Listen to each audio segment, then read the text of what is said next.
Gas कर सकते हो, आइडिया लगा सकते हो, बट एक्जैक्टली आपने पढ़ा नहीं है या बहुत पहले पढ़ा था, तो आप उसको जवाब देने से पहले बोलते हो सॉरी सर मुझे एक्जैक्टली याद नहीं है, मैं गैस कर सकता हूँ। तो अगर वो बोलते हैं हाँ गैस करो चलो, तो फिर आप आंसर पे जवाब दोगे, वो उतना मैटर नहीं करेगा। But the first thing is कभी भी अपनी तरफ से मत बनाना आंसर, जो पढ़ा है वही बताइएगा, ठीक। फिर अब आप वहाँ जाओगे, इंस्ट्रूमेंट्स पढ़े होंगे, तो वो मान लीजिए आपको ये उठा के दे दें कि ये व्हाट इज दिस, तो सबसे पहली चीज़ आपको उस इक्विपमेंट का पूरा नाम बताना है कि ये सर हमारी फ्लेक्सो मेटालिक एंडोट्रैक्टर ट्यूब है। अभी जो बच्चे थे वो ये बोल रहे थे सर ये ईटी ट्यूब है, बोल रहे ईटी ट्यूब है, कौन सी ईटी ट्यूब है, एंडोट्रैक्टर ट्यूब है। फिर वो तीसरी बार पूछे थे कि कौन सी एंडोट्रैक्टर ट्यूब है, बोलते हैं फ्लेक्सो मेटालिक एंडोट्रैक्टर ट्यूब। तो फर्स्ट थिंग आपको हमेशा सीधा पूरा नाम लेना है, ये कौन सी ट्यूब है, फ्लेक्सो मेटालिक गैस्ट्रिक एंडोट्रैक्टर कौन सा tube? Endotracheal tube, flexometallic endotracheal tube. ठीक है, एक बार आपने अभी देख लेना, एक एक करके सब छू के देख लेना कैसी दिखाई देती है। फिर जब आपने एक बार ये बता दिया, फिर वो आपसे पूछते हैं ठीक है और कुछ बताइए इसके बारे में। और हाँ, कभी भी अपनी तरफ से नहीं बताना। अगर आपको एग्जामिनर इंटरप्ट करते हैं, आप कुछ बता रहे हो, एकदम रुक जाना है, यानी कि आप जो बोल रहे थे वो फ्लो में बोलना है, जितना उन्हें चाहिए आंसर उतना ही देना है, ज़्यादा नहीं देना, ये तो फंस सकते हैं उसमें, ठीक। फिर जब हमें पता लगे फ्लेक्सो मेटालिक ट्यूब में, फिर आपको बोला गया और बताइए इसके बारे में। फिर आप बता सकते हो कि सर इस वाली ट्यूब की खासियत ये है कि इसके अंदर स्पाइरल एम्बेडेड ट्यूब है, जिसकी वजह से क्या होता है ये किंकलेस हो जाती है, हम इसको कितना भी बेंड करें ये किंक नहीं होगी। इसी वजह से हम इस ईटी ट्यूब का उपयोग उन सर्जरीज में करते हैं जहाँ पे हमारी ट्यूब किंक हो रही होती है, लाइक ईएनटी सर्जरीज या फिर ऐसी सर्जरीज जो प्रोन पोजीशन में होंगी, जहाँ पे भी मतलब बेंड होगी ट्यूब, ऐसी कोई सी भी सर्जरी है जहाँ पे ट्यूब बेंड होगी, वहाँ पे हम इसका उपयोग करेंगे। क्लियर? बोलेंगे किस सर्जरी में यूज होता है? तो बता देना है कि सर ईएनटी वाले होता है या में फिर जो प्रोन पोजीशन में जो सर्जरी होने होते हैं। जिनमें किंग ट्यूब होने के चांसेस रहते हैं। क्लियर? और इसमें इसको आर्मर ट्यूब भी बोलते हैं, ठीक। और अगर फिर कुछ याद ना है फिर सर उनको बोल देना सर इसमें ये है हमारा पेशेंट एंड, ये हमारा मशीन एंड, पेशेंट एंड की तरफ मर्फी आई होती है, इधर हमारे पास कफ होता है, ये जो कफ होता है ये हमारा होता है हाई वॉल्यूम लो प्रेशर का, इस ये अटैच होता है इन्फ्लेटिंग ट्यूब से, इन्फ्लेटिंग ट्यूब के बाद आता है पायलट बलून, उसमें लगा होता है यूनिडायरेक्शनल वॉल्व, और यहाँ पे लगा होता है 15 mm यूनिवर्सल कनेक्टर, जिसके माध्यम से हम इसको किसी भी ब्रीथिंग सर्जन में कनेक्ट कर सकते हैं। और ये ट्रांसपेरेंट है ताकि हम इसकी सिक्रीशंस वगैरह देख सकें, प्लस जब भी हम लंग्स में देंगे तो वेपर्स भी आते हैं, उससे कंफर्म हो जाता है कि लंग्स में गई है, ठीक। क्लियर? अगर आप इतना बता दोगे तो मुझे लगता है इट्स इनफ। क्लियर?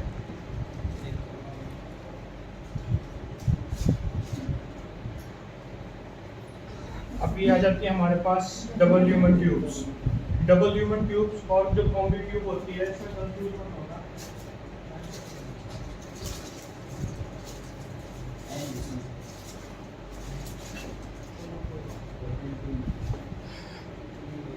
हाँ चलो, वैसे कॉम्बी ट्यूब यहाँ पे है नहीं, बट बाई चांस वो वहाँ पे रखी हुई मिल जाए तो इन दोनों में कंफ्यूज होने की जरूरत नहीं है। जो कॉम्बी ट्यूब होगी वहाँ पे 8 छेद होता है, 1 2 3 4 1 2 3 4, और वो कफ थोड़ा ऊपर होता है, ठीक। चलो फिलहाल हम ये देखते हैं, बताना है क्या कि सर ये हमारी डबल ह्यूमन ट्यूब है। अगर आप अच्छे से इसको देखें तो उनको बताना है कि सर जो इसमें ब्लू कलर का होता है, इधर का ब्लू कलर की जो ट्यूब है और इधर जो ब्लू कलर की ट्यूब है, ये हमारा ब्रोंकियल ट्यूब होती है, ये ब्रोंकाई में जाती है। और जो हमारा ये ट्रांसपेरेंट वाला पोर्शन है ये हमारा ट्रैकिया पे जाके लगता है और ये ब्रोंकस में जाती है। अब अगर हम इसको मैं आपके लिए बता रहा हूँ, वहाँ पे चलो वहाँ पे देखना ज़्यादा कॉम्प्लिकेटेड ना हो जाए, बट जब आप इसको ऐसे पोजीशन में रखोगे तो आप देख सकते हो कि ये किस लंग में जा रही है। इसी बेस पे डबल ह्यूमन ट्यूब्स को बोला जाता है कि वो right lung double human tube है या फिर लेफ्ट लंग ह्यूमन ट्यूब है। क्लियर? इनका उपयोग हम उन सर्जरीज में करते हैं, कार्डियोथोरेसिक सर्जरीज में करते हैं जिनमें हमें वन लंग वेंटिलेशन करना होता है। फॉर एग्जांपल हमें सर्जरी के दौरान एक लंग निकालना है तो उसके लिए हमें ये वाली ट्यूब का उपयोग करना होगा। इसमें क्या है, एक पोर्शन इस तरफ को चला जाएगा। तो जब हमने ये एरिया ओपन कर दिया तो हम क्या करेंगे, इसकी एक ट्यूब क्लैम्प कर देंगे, जैसे ये मैंने क्लैम्प कर दिया। क्लैम्प करने के काफ़ी तरीके होते हैं, या तो एक आर्टी फोर्स ऐप आती है उससे क्लैम्प कर लो, या फिर कुछ भी नहीं है, इसके वो भी आते हैं कनेक्टर्स, उनके माध्यम से भी आप इसको बंद कर सकते हैं। तो वो एक लंग वेंटिलेशन बंद हो जाएगा और एक लंग के माध्यम से ही वो वेंटिलेट करेगा। क्लियर। फिर इसके आगे फिर से आप बता देना सर, ये ब्रोंकियल कफ है, ये ट्रैकियल कफ है, इसमें दो इन्फ्लेटिंग ट्यूब हैं। ब्लू वाली जो है हमारी ये ब्रोंकाई कफ को इन्फ्लेट करती है, ट्रांसपेरेंट वाली हमारे ट्रैकियल कफ को इन्फ्लेट करती है। और यही सब बता सकते हो आप। इसमें जो ये पोर्ट्स से दे रखे हैं, इनकी मदद से आप सक्शनिंग कर सकते हैं। ये सारी चीज़ें बता रहे हैं। और रेडियो पे एक लाइन है, मार्किंग्स हैं और वही सारी चीज़ें। क्लियर, समझ गए double ring tube?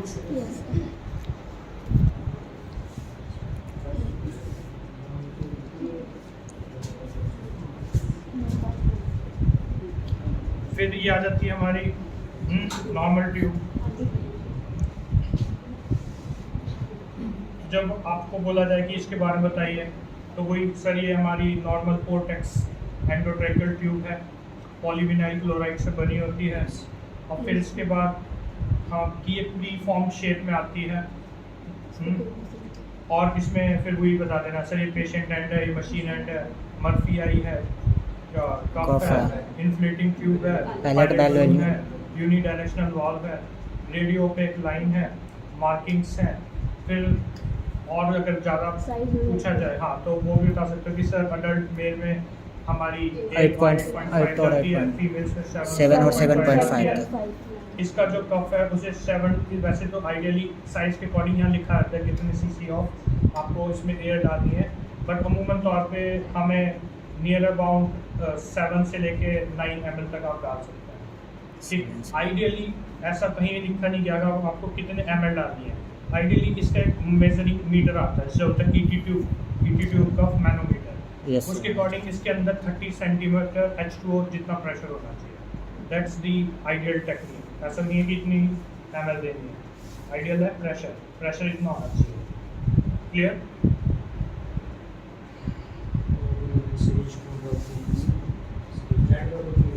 Unidirectional valve के पास। हाँ, सिरिंज की मदद से हम इसको इन्फ्लेट डिफ्लेट करते हैं। उसको भी करने की हाँ अच्छे से टेक्निक होती है, वो पता होना चाहिए कि उसको इस वाल्व को प्रेस करना है, फिर उसके बाद आपको एयर पुश करनी है, डिफ्लेट करना है। ये चेक कैसे करना है कि इसका जो कफ है ये फटा हुआ तो नहीं है, तो वो भी आपको आना चाहिए कि आप इसको यहाँ से इन्फ्लेट करेंगे और वहाँ पे और हाँ टच करने का विद एसेप्टिक टेक्निक, यानी आपको अपने हाथ से इस कफ को छूना है। ये पॉलिथीन के अंदर ही है, उसके अंदर आप हल्का सा देख सकते हो कि वो डिफ्लेट तो नहीं हो रहा। पहले तो टाइम का है कि आपने इन्फ्लेट करके रख दिया, 30 सेकंड वेट करिए, उसके बाद देखो वो ढीला सा तो नहीं पड़ा। यदि वो एकदम इंटैक्ट रहता है इट मीन्स ठीक है। फिर आप हल्का सा प्रेस कर सकते हैं, ज़्यादा नहीं करना, नहीं तो लीक भी हो सकता है, बट हल्का सा प्रेस करके देखिए और इधर प्रेशर देखिए, उससे कंफर्म हो जाएगा। क्लियर।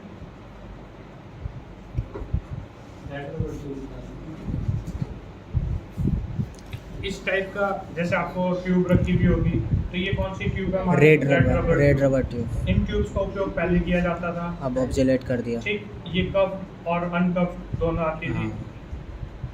इनका डिसएडवांटेज काफ़ी सारे थे। पहला डिसएडवांटेज ये था कि जो इनका कफ रहता था वो रहता था हाई प्रेशर लो वॉल्यूम का, तो वो ट्रॉमा कर देता था ट्रैकिया में। अनदर थिंग, ये ट्रांसपेरेंट नहीं है, जिस वजह से सिक्रीशन वगैरह कुछ हो रही तो हमें पता नहीं लगता था। इसको रीयूज बट ये एडवांटेज हुआ। ये एडवांटेज है कि इसको रीयूज कर सकते थे, बट वो भी उतना एडुकेट नहीं है, क्योंकि चलो वो छोड़ो तो ज़्यादा ठीक हो जाएगा। ठीक है, इतना ठीक है। इस ट्यूब में और उस ट्यूब में ये था कि ये इससे ना एलर्जी हो जाती थी, तो हमारे पास पॉलीविनाइल क्लोराइड वाली आई, तो वो ज़्यादा अच्छी थी। हाँ जी, सर्जरी वार्ड है, यही सारी चीज़ें हैं। बाकी ड्रामा सेपरेशन नहीं दे सकते, बताइए ना आराम से। ये नहीं कि कुछ नहीं बोलना है, ओके सर। मैं फिर करा दूंगा इस बार। कुछ नहीं जाएगा ना, मतलब घर जाके पढ़ लेना ही पढ़ लेना है ना। कागज आप पढ़ते थे एग्जाम में, पढ़ते थे ना, बाबा में पढ़ोगे ना सब 8 9 बट पेपर नहीं दिखाई देता है, पेपर फोल्ड होता है ऐसे रोल नंबर। ये कौन सी टाइप का है? वो किसी को शक है कि सर को पता है इसका कितना होगा, इसका भी पेपर फोल्ड होता है रोल नंबर। क्या है यार मोबाइल, यही वो मास्क है जो मैं बता रहा नहीं था। इसको ये गायब भी करेंगे कल, यस सर, ये कल गायब भी करेंगे, ठीक है ना। यही इसको गायब भी बाईपास करेंगे। वाला। कौन सर एक बार बता दीजिए सर। बाई चांस अगर हमने मांगा। आईसीयू में उपयोग करते हैं। कौन सा बाईपैप, बाईपैप। हाँ वेंटिलेटर सुना है ना आपने, बाईपैप मोड होता है आईसीयू में, अच्छा। वही वाला यही ये मास्क है, नॉन सर- इन्वेसिव मास्क है। इसको हम पेशेंट को लगा देते हैं क्योंकि हमने इंट्यूबेट नहीं किया होता। नॉन इन्वेसिवली इसको हम पेशेंट को पॉजिटिव प्रेशर के माध्यम से वेंटिलेट करते हैं। और कौन से मोड पे करते हैं? बाईपैप। बाईपैप।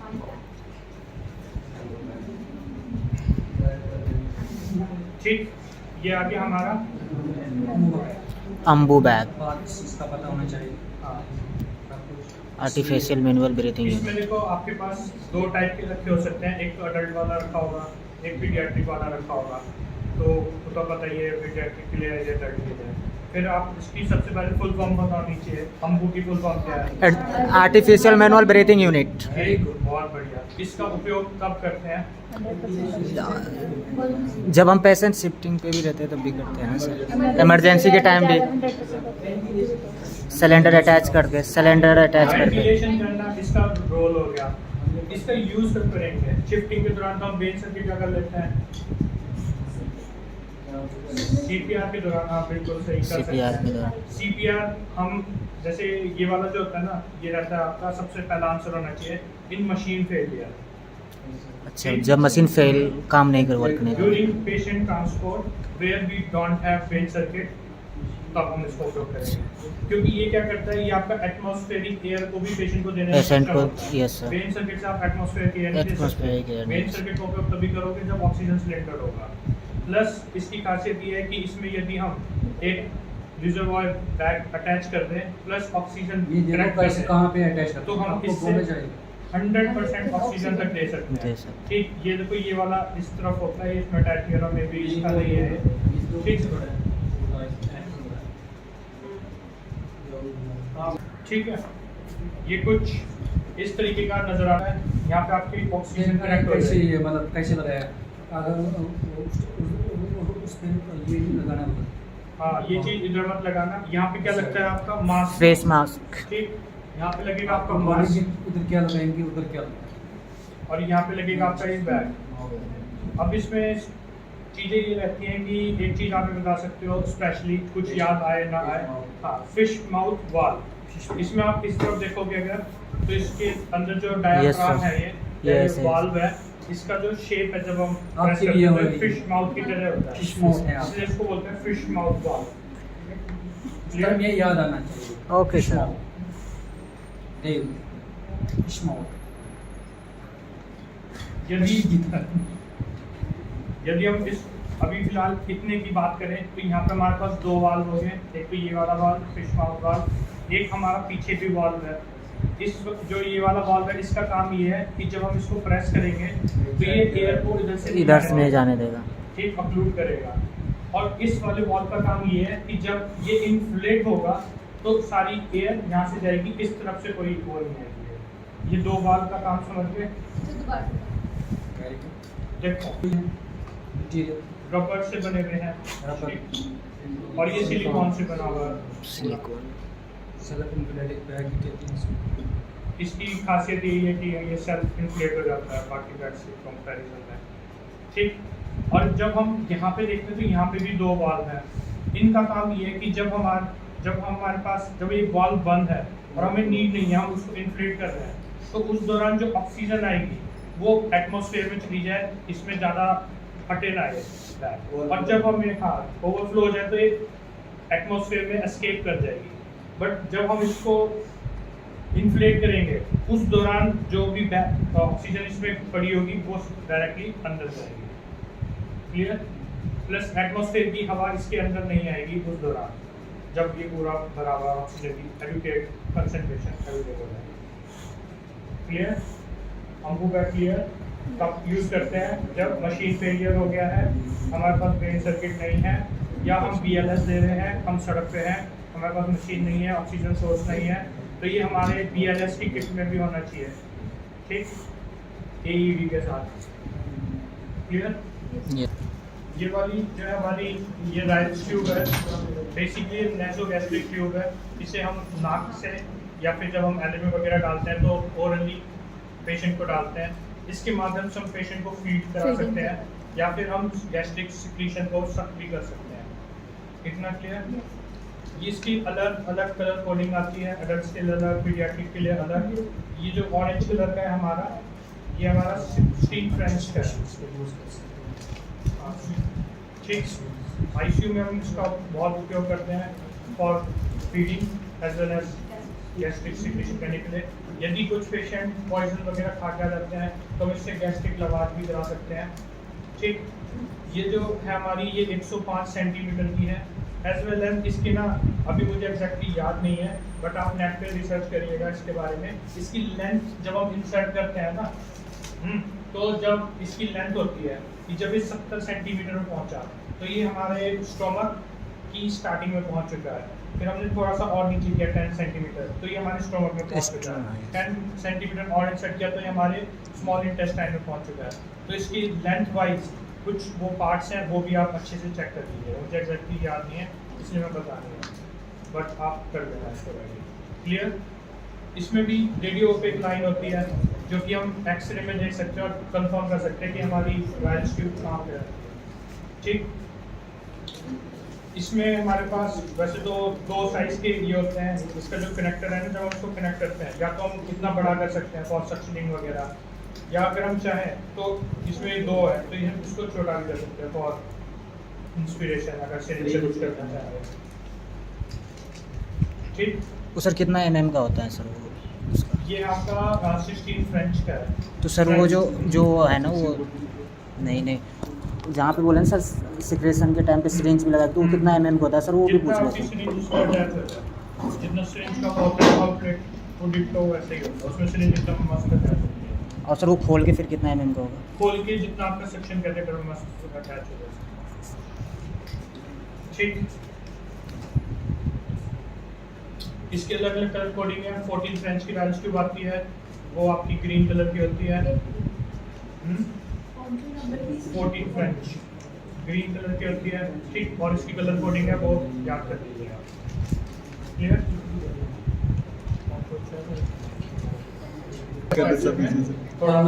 और सर ये इंसर्ट करते टाइम शायद कुछ ड्रिंक भी पिलाते हैं? ड्रिंक पिलाते हैं क्योंकि हमें स्टमक में डालना है, और अगर कॉन्शियस पेशेंट है तो हम डालेंगे तो उसको प्रॉब्लम होगी ना, तो हम उसको कुछ ड्रिंक करने के लिए देते हैं ताकि वो, जैसे हम गोली निगलते हैं वैसे वो उस दौरान उसको निकलती है स्टमक में चला जाए।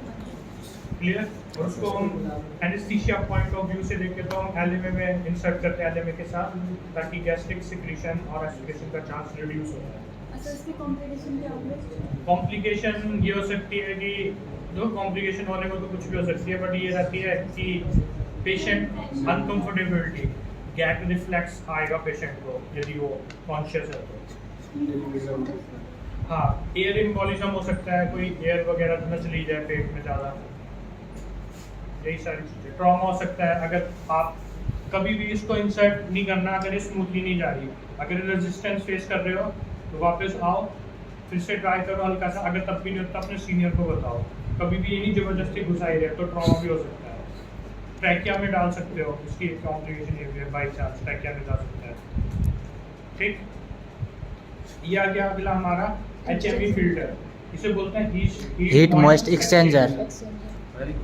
नाम से ही हमें पता लग रहा है इसके बेसिकली 2 काम हैं।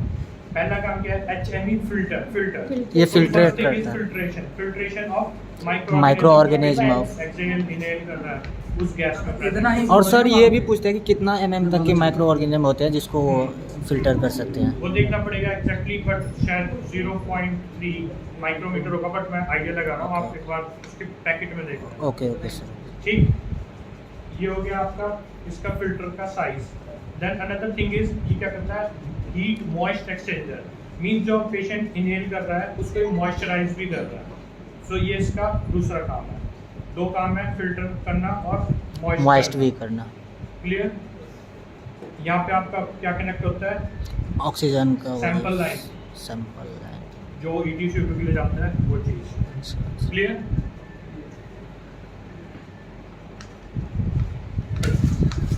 टाइप के IV सेट्स आते हैं। एक होता है आपका पीडियाट्रिक IV सेट, जिसमें एक चेम्बर भी होता है बड़ा सा, ताकि हम उतनी लिमिट में ही पीडियाट्रिक पेशेंट को वॉल्यूम दें जितना उसे चाहिए, क्योंकि बच्चों में फ्लूइड ओवरलोड होने का चांस बहुत होता है।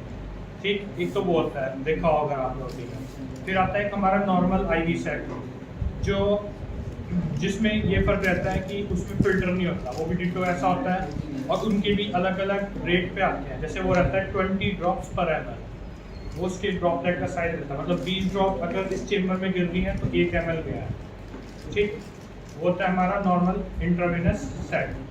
फिर ये आता है हमारा BT सेट, इसे होता है ब्लड ट्रांसफ्यूजन सेट। इसमें ये फर्क रहता है कि इसके जो ये चेम्बर है इसमें फिल्टर लगा होता है। हाँ सर। चैम्बर उस फिल्टर का काम ये होता है कि हम इससे ब्लड लेंगे, मान लीजिए उस ब्लड की थैली में क्लॉट्स वगैरह हो तो वो इसी में स्टक हो जाए, पेशेंट के अंदर ना जाए। Clear, got it. जब भी हम इस सेट का उपयोग कर रहे हैं तो इस सेट के माध्यम से सिर्फ और सिर्फ हम NS दे सकते हैं, हेलो और कोई फ्लूइड नहीं दे सकते। सुन रहा हूँ। सिर्फ और सिर्फ NS दिया जा सकता है। हाँ स्नेल का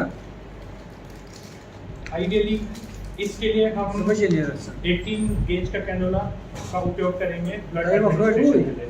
अगर ज़्यादा पतला कैनुला होगा तो RBC क्रश हो सकते हैं, हिमोलिसिस हो सकती है जब हम फ्लोटिंग क्लियर। चलो क्या ना परवाह और एक टेक्निक बताता हूँ, मान लो आपको कुछ आ नहीं रहा समझ, लेकिन जो चीज़ आपके हाथ में पकड़ाई गई है ना उसके ऊपर कुछ लिखा हुआ है, तो आपने हाथ में पकड़ लिया है, अब ये मत करो उसके इधर उधर देख रहे हो, उसको पढ़ भी लो। जैसे इसमें लिखा है ब्लड ट्रांसफ्यूजन सेट। अभी जो हुआ था एक बार किसी बच्चे का, तो उसके हाथ में BT सेट पकड़ा दिया, एग्जामिनर ने पूछा क्या है, वो इधर छोड़ना कोई नहीं जाएगा 5 मिनट में आ रहा हूँ। ठीक, तो उस बच्चे ने इधर से सब कुछ देख लिया, आगे पीछे सब देख लिया, बट यही नहीं पढ़ाया है क्या, पढ़ डालो उसके पैकेट में जो चीजें लिखी हुई है वो पढ़ डालो। क्लियर। देखो यहाँ पे लिखा हुआ है, ये वाला भी जो है इसकी 20 drops is equal to 1 ml है, 20 बूंद टपकेगी तो 1 ml जाएगा। फिर आपको आइडेंटिफाई और डिफरेंशिएट करना आना चाहिए कि कौन सी स्पाइनल निडल है और कौन सी एपिड्यूरल निडल है। एपिड्यूरल निडल की होगी यहाँ पे, बैठिए ना, क्या हुआ?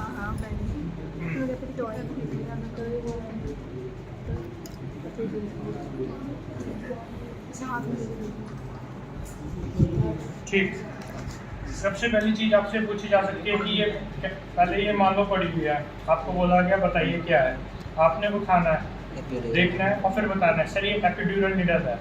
फिर आपसे पूछा जाता है आपने कैसे आइडेंटिफाई किया ये एपिड्यूरल निडल है, तो sir first thing is marking. हमारी एपिड्यूरल निडल में क्या होती है, मार्किंग। फिर अनदर थिंग इज इसकी टिप।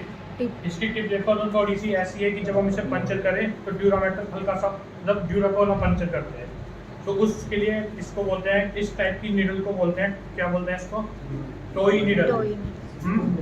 ये इनका नाम है, टोई निडल।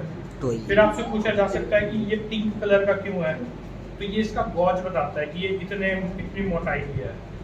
क्लियर, वो आपको देखना है कि कितने उसकी है साइज। सर इसमें भी कलर कोडिंग है? हाँ, इसमें भी कलर कोडिंग है। एक ब्लू आती है उसके सर अंदर से जो निकाले वो क्या था सर? ये स्टिलेट ठीक।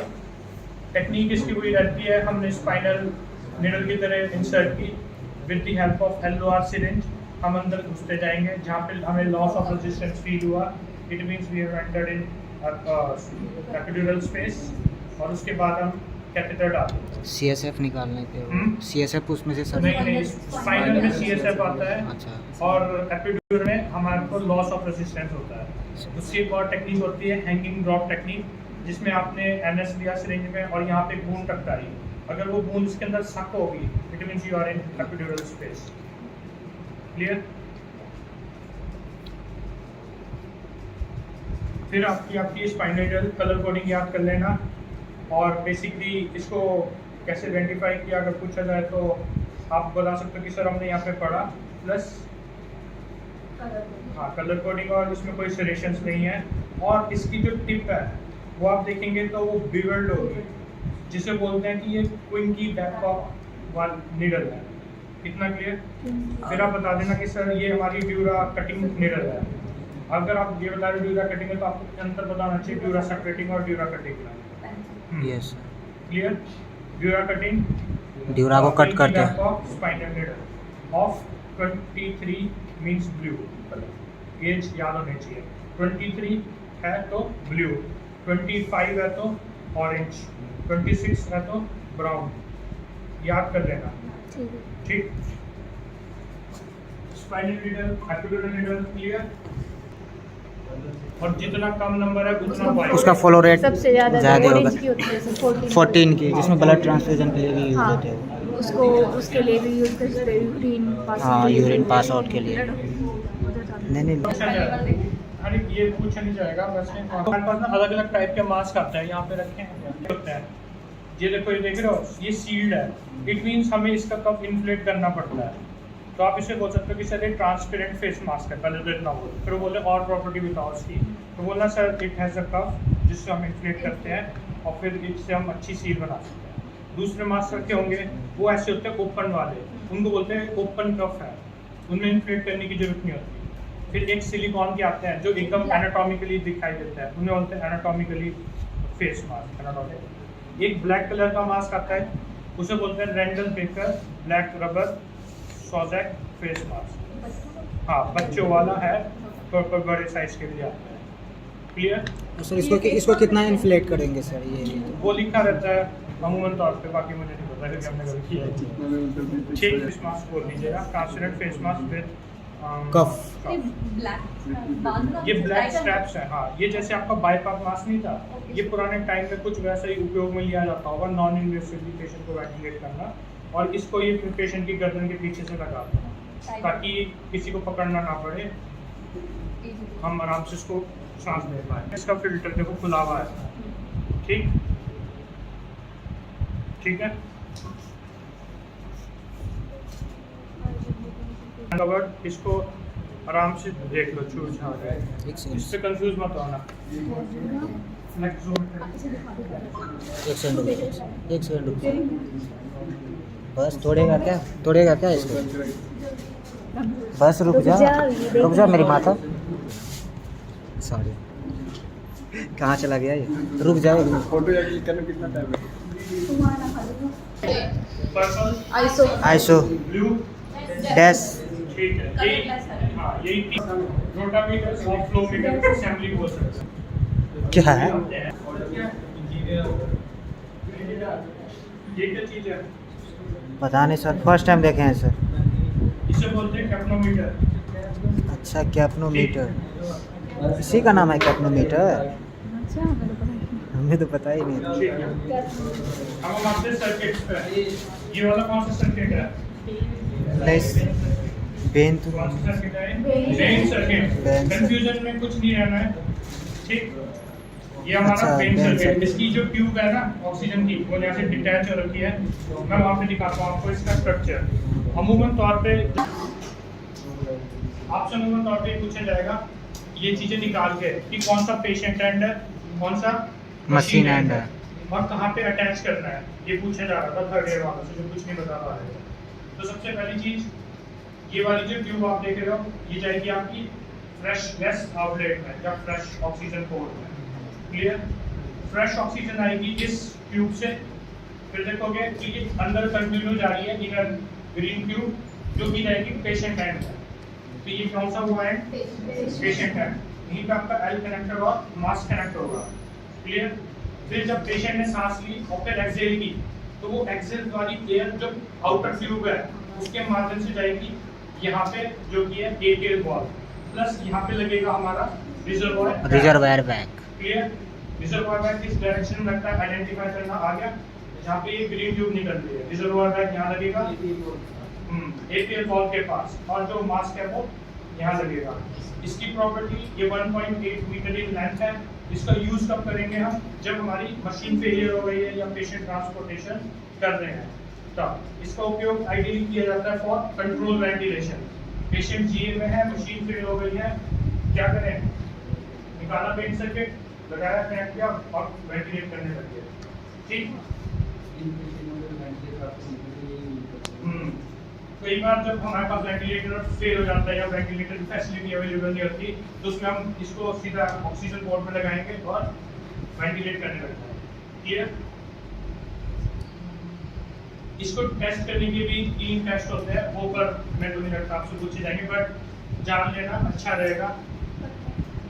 हाँ, एथलेटिक टेस्ट होता है, एम्पूल वाला, बॉबिन टिप टेस्ट होता है और पॉजिटिव प्रेशर टेस्ट होता है। जानना है या छोड़ो, क्या करना?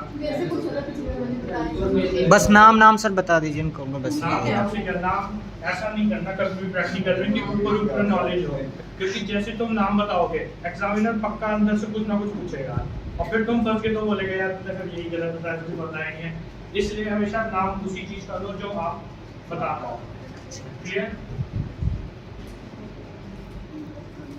पेन सर्किट देख तो एक करके एक अच्छे से घुमाते रहो। ये वाला कौन सा सर्किट है? GR circuit. इसमें भी आपसे ये पूछा जा सकता है ये डिटैच करके कि कौन सा पेशेंट एंड है, कौन सा मशीन एंड है। वो है पेशेंट एंड है वो। तो जहाँ भी एल कनेक्टर लाइक स्ट्रक्चर है ये आपका कौन सा है? Patient and. Patient and. और बलून यहाँ लगेगा या वहाँ लगेगा? वहाँ सर, वहाँ पे ये शॉर्ट वाली लिम्ब है यहाँ पे लगेगा, और ये वाला कहाँ लगेगा? मशीन में, आउटलेट में। आल्सो कॉल्ड एज मशीन है। क्लियर? GR circuit clear? वो भी सर 15 mm का ही होगा ना? ज़्यादा होगा सर? वो कनेक्टर कितने mm का होगा सर? 15 यूनिवर्सल कनेक्टर रहते हैं, वही रहता है। ठीक है? इसमें हमारे पास कुछ जैक्सन दी सर्किट की खासियत रहती है कि इसके रिजर्वायर बैंक के पीछे ही फोटो भी ये खींच वॉल्व सकते लगा हैं। होता है। कुछ बेन सर्किट में ये वॉल्व नहीं होता, बट उनमें होल रहता है, ओपनिंग रहती है, जिसमें जो एनेस्थीसियोलॉजिस्ट है वो अपनी उंगलियों बीच में रखे अपने आप उसका प्रेशर एडजस्ट करता है। इतना क्लियर? इसमें ये चीज ध्यान रखने वाली बात है कि हमें ये इसकी जरूरत क्यों पड़ती है जब हमारे पास एनेस्थीसिया मशीन है। Why do we need this circuit? Paediatric patient में चाहिए, बहुत अच्छी बात है। तो मशीन मशीन से वेंटिलेट कर दो, उसकी क्या नहीं वो फेल नहीं हुई, वो चल रही है। अभी तो बताया सर लेकिन तब भी इसी से वेंटिलेट कंट्रोल वेंटिलेशन के लिए ना वो वो भी कंट्रोल वेंटिलेशन भी होती है। कुछ ठीक, बट फिर भी और एग्जैक्ट आ चाहिए आपसे, क्योंकि जो हमारी मशीन है ना, जो न्यूनेट्स पेशेंट आते हैं उनका जो टाइडल वॉल्यूम है बहुत कम होता है, और जो हमारी मशीन होती है वो उसकी एक लिमिट होती है कि वो 250 मशीन टू मशीन वेरी करता है, लेकिन फॉर एन एग्जांपल 250 ml से कम वो टाइडल वॉल्यूम नहीं दे सकती मशीन। लेकिन हमारे पास जो बच्चा है न्यूनेट, उसकी टाइडल वॉल्यूम ही 100 है, तो हम मशीन से वेंटिलेट करेंगे तो पैराट्रॉमा आ जाएगा। इस वजह से हमें इसकी सर्विस की जरूरत पड़ती है। क्लियर?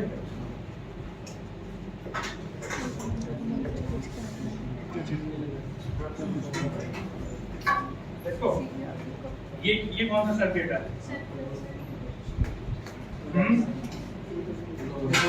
ये वाला कौन सा सर्किट है? क्लोज तो नहीं है सर? क्लोज नहीं है। कौन सा सर्किट है यार? Open circuit. Open circuit? Close circuit? ना ये क्लोज है ना ये ओपन है। Semi open? हाँ, सेमी ओपन भी नहीं है। सेमी क्लोज तो सेमी क्लोज है, नाम तो बताओ इसका। जिसको सर ये मेन सर्किट है, ठीक। ये भी कौन सा सर्किट है? Ben sir main circuit. इस वाले सर्किट और उस वाले सर्किट में ये फर्क है कि इसमें क्या है, हमारे पास अलग से ट्यूब दी गई है जो कि हम ऑक्सीजन सोर्स में कनेक्ट कर रहे हैं, लेकिन इस वाले को हम डायरेक्टली कनेक्ट कर देते हैं। हाँ ठीक, गॉट इट। क्योंकि मेन सर्किट है, ओपन मेन सर्किट है। हाँ, और ये मेन सर्किट जो होता है वो किस चीज का मॉडिफिकेशन होता है? कौन से मैपल्सन सर्किट का मॉडिफिकेशन है? Main circuit Mapleson type D sir, yes sir. Type D circuit का मॉडिफिकेशन है main circuit, clear. Type D circuit में क्या था, वो भी डिट्टो ऐसा ही था, बस उसमें फर्क ये था कि ये जो इनर ट्यूब है ये आउटर थी, तो दैट्स इट, क्लियर। ये वाला कौन सा सर्किट है? ये ऊपर ये सर बोलो बोलो। क्लोज सर्किट, पीडियाट्रिक हाँ, क्लोज हाँ। सर्किट है। This one is Closed. Paediatric close circuit. अगर यही थोड़ा और मोटा होता तो वो हो जाता adult close circuit, clear.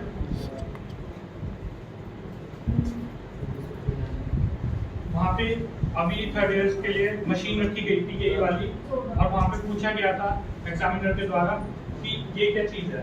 Soda lamp. उन्होंने बोला कि ठीक है, और जो इसके अंदर ये पिंक पिंक है वो क्या चीज़ है? उसमें सर 3 वो होते हैं, बोलते सोडियम एग्जामिनर ने सिर्फ इतना पूछा है, हाँ ग्रैन्यूल्स है। ऐसे जवाब वैसे मैं बोला कि सर 3 चीज़ें होती है, ऐसे नहीं, तो उस चीज़ का जवाब दीजिए। अच्छा, ठीक है, ग्रैन्यूल्स है। ये ग्रैन्यूल्स किस चीज़ के हैं? Soda lamp. ठीक, तो फिर ये क्या चीज़ हुई? सोडा लैम्प बता रहे थे बच्चे, वो पूछ के थक गया। सोडा लैम्प हमेशा कैनिस्टर। जब भी आपसे पूछा जाए, पूछिए ये क्या चीज़ है, sir this is soda lamp canister. इसके अंदर जो ग्रैन्यूल्स है ये सोडा लैम्प। फिर वो आपसे पूछ सकते हैं कौन से इंडिकेटर वाले सोडा लाइट है, कैनिस्टर। कौन से आते हैं, क्या बोलते हैं? पिंक टू वाइट होते हैं। बोलते क्या है इन्हें? उस इंडिकेटर का नाम बताओ। यूरासॉल। क्या सर? ये हमारा है यूरासॉल सोडा लाइट। यूरासोल। यूरासॉल सोडा लाइट। इंडिकेटर का मतलब होता है डाई, जो डाली जाती है सोडा लाइट में, ताकि हमें ये पता लगे एग्जॉस्ट हो चुके हैं, क्लियर। हाई प्रेशर सिस्टम होता है, वो होता है सिलेंडर्स। Yes sir. सिलेंडर में कितना प्रेशर होता है? ऑक्सीजन में 2000 psi, 2000 psi। 2000 psi। Nitrous 760 psi। 760 psi। तो इतना देखो, इतना तगड़ा प्रेशर है, तो इसको हम बोलते हैं हाई प्रेशर। High pressure. अब हमने ये मशीन में कनेक्ट किया, कनेक्ट कहाँ पे होती है? योक असेंबली। योक असेंबली पिन इंडेक्स सिस्टम के through. With pin index system, और वहाँ पे बडोक सील होती है। ये वो चीज़ें का ध्यान रखनी है ताकि आप एग्जाम अच्छा दो, ठीक। बडोक सील होगी, और वहाँ पे हो गया, वहाँ पे आपका फर्स्ट प्रेशर रिड्यूसिंग वाल्व आ जाता है, यस सर। ठीक। उसके बाद कुछ मशीन्स में, पुरानी मशीन में एक ही वाल्व होता था, that is first reducing valve. उसके बाद का जो प्रेशर है वो आपका कम हो गया, कितना हो गया? 45 to 60 psi। अब ये जो पाइप है यहाँ से चली है फर्स्ट रिड्यूसिंग वाल्व के बाद, ये आपका इंटरमीडिएट सिस्टम, जिसमें आपके oxygen failure system, central line supply, oxygen flush valve, rotameter, flush button, मतलब ठीक, ये सारी चीजें आती हैं, और न्यूमैटिक ट्यूबिंग। फिर उसके बाद आपके या तो आते हैं सेमी प्रेशर रिड्यूसिंग वाल्व इन नई मशीन, या फिर पुरानी मशीन में सीधा आ जाते हैं ये फ्लो मीटर्स। फिर अब जो फ्लो मीटर से जो आप ऑक्सीजन जितनी चाहो उतनी छोड़ोगे, वो आपकी लो प्रेशर सिस्टम स्टार्ट हो जाता है, ठीक। लो प्रेशर सिस्टम में आया, लो प्रेशर सिस्टम के बाद कहाँ पे गया? वेपराइजर्स में। वेपराइजर्स से कहाँ गया? फिर नीचे मशीन आउटलेट में, बाईपास वाले पोर्शन में कि किस तरफ चाहिए, सर्किट में भेजना है या फिर ऑक्सीजन पोर्ट में भेजना है। वहाँ से हमने सेट कर दिया। यदि हम सर्किट में सेट करते हैं तो फिर हो जाएगा ब्रीथिंग सर्किट में। सर मेरे से ना पिछली बार ये क्वेश्चन पूछा था कि उन्होंने यहाँ पे भी O2 लिखा हुआ है, जो ये जो है, और उधर भी वो O2 है, तो डिफरेंस पूछा था कि इसमें और उसमें क्या डिफरेंस है? इस वाले में बोल रहे हो, इसमें बोल रहा हूँ। Okay okay. देखो कई बार ऐसा होता है, ये तो पुरानी मशीन है, आजकल तो हमारे पास डिजिटल मशीन्स आ गई है जिनमें डिजिटल फ्लो मीटर्स हैं। ये आपका अल्टरनेटिव ऑक्सीजन ह्यूमिडिफायर या ऑक्सीजन सोर्स है, अल्टरनेटिव। यदि किसी वजह से मशीन फेल हो जाती है तब हम इसका उपयोग कर सकते हैं, या फिर जैसे स्पाइनल का केस है, मशीन का हम उपयोग नहीं करना चाहते तो डायरेक्टली आप जो O2 सिंपल फेस मास्क है उसका पोर्ट इसमें डाल दें, ठीक, क्लियर। और जो नई मशीन्स आ रही है आजकल हमारे पास, उनमें क्या है? डिजिटल फ्लो मीटर है। अब जस्ट इमेजिन करो डॉक्टर ने सेट कर दिया 2 लीटर प्रति ml में और मशीन की स्क्रीन बंद होगी, वो कंट्रोल ही नहीं कर पा रहा ड्यू टू एनी फॉल्ट। तो उससे बचने के लिए आजकल मशीन में भी अल्टरनेटिव फ्लो मीटर दिया जाता है। तो हम मशीन को बंद करेंगे, अल्टरनेटिव फ्लो मीटर ऑन करेंगे और उसके द्वारा पेशेंट को ऑक्सीजन एडमिनिस्टर करेंगे। क्लियर? सेफ्टी फीचर्स पढ़ लेना मशीन के। एंटी स्टैटिक रबर टायर्स जो current pin index, yoke assembly, oxygen failure, oxygen flush, उसके बाद वेपोराइजर, ठीक है। रोटामीटर। सबसे पहला काम क्या करना है, घर जाना है, 2 ड्रग पढ़नी है बहुत तगड़े तरीके से, इतनी तगड़े तरीके से पूरा घुस जाना है। सर हम नाम देते हैं ड्रग, ये बताओ। अरे आप अपनी तरफ से 2 ड्रग पढ़ के जाओ, एक ड्रग क्या आपका तुक्का ही लग तो जाएगा। हमें तो चॉइस भी देते हैं, हमारे टाइम पे तो वो सड़ जाते हैं। कोई ना कोई 5-10 तो ज़्यादातर चांसेस ये है वो आपसे पूछा जाएगा। अभी 1 मिनट, अभी 2 मिनट, 2 मिनट ठीक, कर दिलो। नहीं किया है लोग।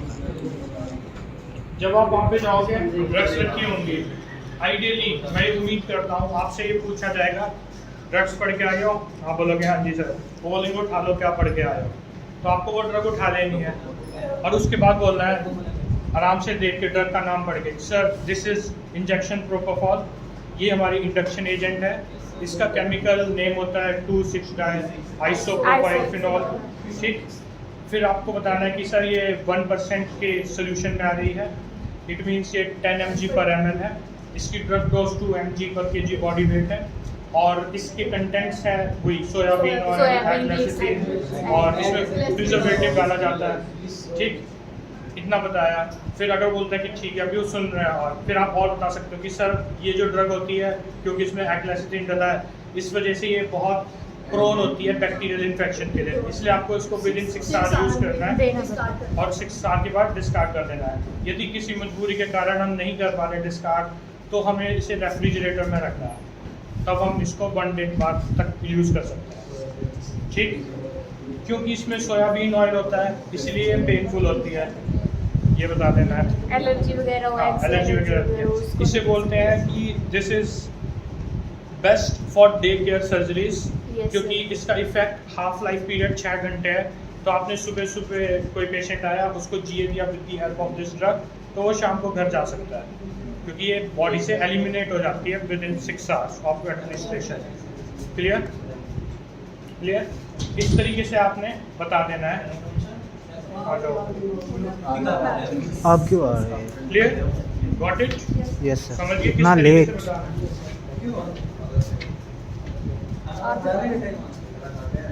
इसके बाद आती है आपकी दूसरी ड्रग, जैसे थायोपेंटोन होगी, तो फिर से बता देना है कि सर ये हमारी इंट्रावेनस इंडक्शन एजेंट है, दिस इज बार्बिटूरेट।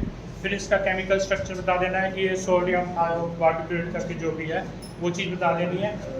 और फिर बता देना कि सर ये देख के बताना है, जरूरी नहीं बिना देखे बताओ कि सर ये 1 ग्राम का वाइल, हाँ ये तो 500 mg का देखो।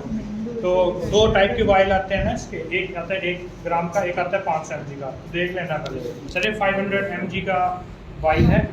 इस ड्रग को प्रिपेयर करने के लिए हम नॉर्मल सेलाइन देते हैं, जैसे 500 mg है तो हम 20 ml ऑफ NS लेंगे 10-10 की सिरिंज में और उसके माध्यम से इसको डाइल्यूट करेंगे, तो ये बन जाएगा हमारा 25 mg/ml। याद आ रहा है कुछ? यस सर, डाइल्यूट करने के लिए। डाइल्यूशन की क्लास याद आ रही है? यस। तो वो चीज़ ठीक कि हम इसको डाइल्यूट करके बनाते हैं। ये येलो अमरफस पाउडर है और वही चीज़ की अल्ट्रा शॉर्ट एक्टिंग है।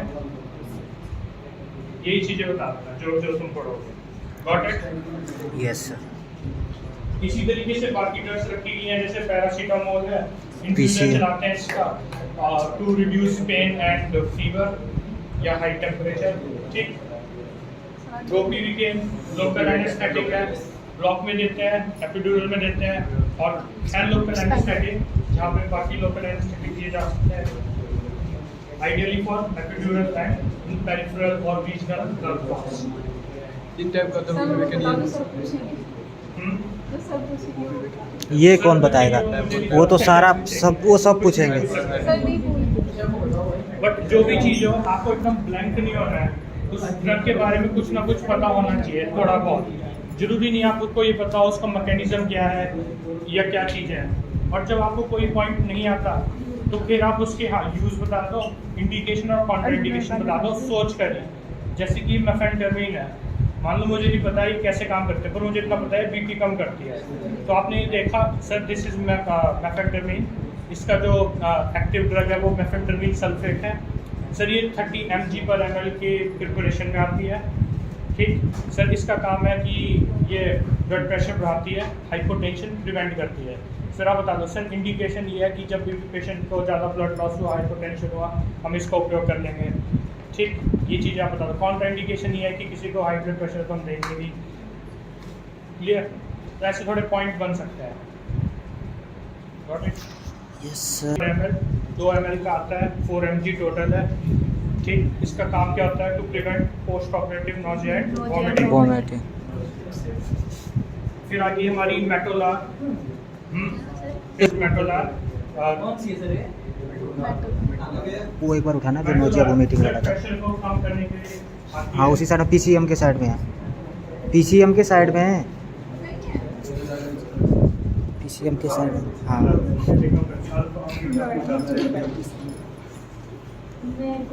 सफोकेशन हो गई यहाँ, सफोकेशन। मुझे पता है आप लोगों को, मैंने बोला था ना किसी को 10-20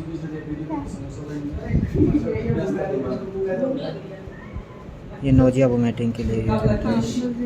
एमसेट बोलते हैं इसको। एमसेट इसका छोड़ना है एमसेट। एमसेट बोलते हैं। इस ड्रग का जो केमिकल नेम है ना वो पता होना चाहिए। हाँ। जैसे कि इसका केमिकल नेम क्या है? ऑन्डनसेट्रॉन। ऑन्डास्टॉन। ये इसका केमिकल नेम, ये सेम रहेगा जिंदगी में। Yes. बट एमसेट हो गई या फिर ये खुद होगी, कंपनियों के नाम होते हैं। एमसेट भरने में काम आता है। किस चीज़ के लिए सर? ये Maintenance कार्डिक of स्टेबल होता है anesthesia. ना, कार्डिक स्टेबल होता है। मेंटेनेंस ऑफ और ये हम isoflurane at the place of halothane we are using the children's. Sevo करते हैं दोस्त, आइसो नहीं करते। आइसो सीवो सीवो फ्रूट स्वेल। लॉक्सी कार्ड भैया ये क्या कहते हैं, एक्सटर्नल मेम्ब्रेन को क्रॉस करके वो आयनाइज से आयनाइज्ड हो जाता है और वो सोडियम क्लोराइड को हो सकता है हमारा नहीं होगा, मैं नहीं रखूंगा यहाँ पे सर एक ये वो भी नहीं आता। एक ही एलएमएस होंगे आपके पास वहाँ पे अलग अलग। ये तो बेटर लेंगे इनको बोलना थर्ड की साले इस पे यहाँ पे खाली है।